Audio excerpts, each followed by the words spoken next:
प्रजासत्ताक दिनाची पहाट भारत मातेला वंदन करून मी करतो माझ्या भाषणाला सुरुवात आदरणीय मुख्याध्यापक शिक्षक वृंद विद्यार्थी मित्रांनो आणि उपस्थित मान्यवर सर्वांना माझा नमस्कार। आज आपण 26 जानेवारी प्रजासत्ताक दिन साजरा करण्यासाठी येथे जमलो आहोत। हा दिवस आपल्या देशासाठी खूप महत्त्वाचा आहे।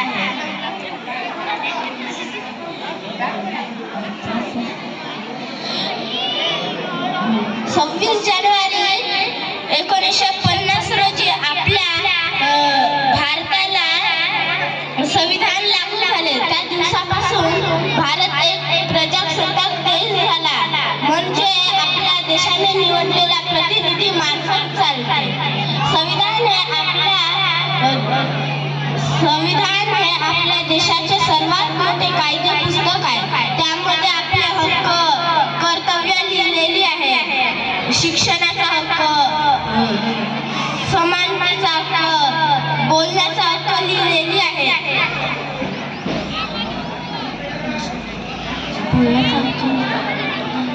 माननीय नरेंद्र मोदी हे आपल्या देशाचे पंतप्रधान झाले।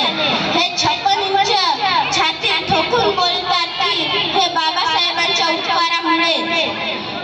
बाबासाहेब जेव्हा वर्गाच्या बाहेर बसून शिक्षण घेत होते तेव्हा इंग्रज अधिकारी शाळा चौकशी करिता या मुलांना प्रश्न विचारत होते।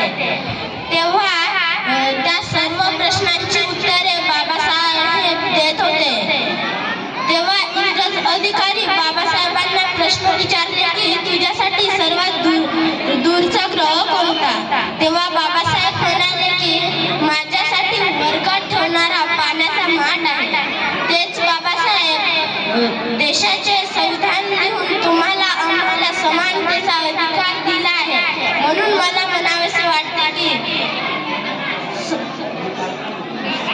सूरज को हथेली से कभी ढक नहीं सकते, समंदर के लहर को कोई रोक नहीं सकते। हे आसमां तेरी ऊंचाई पता है, लेकिन मेरे भीम जी की ऊंचाई कोई नाप नहीं सकते। परंतु एडव्होकेट अनिल मिश्रा हे संविधानाच्या विरोधात बोलत आहेत। मित्रांनो, बाबासाहेबांनी जो संघर्ष करून संविधान लिहिले अशा महामानवास नतमस्तक होऊन मी माझे 2 शब्द संपविते। जय जय।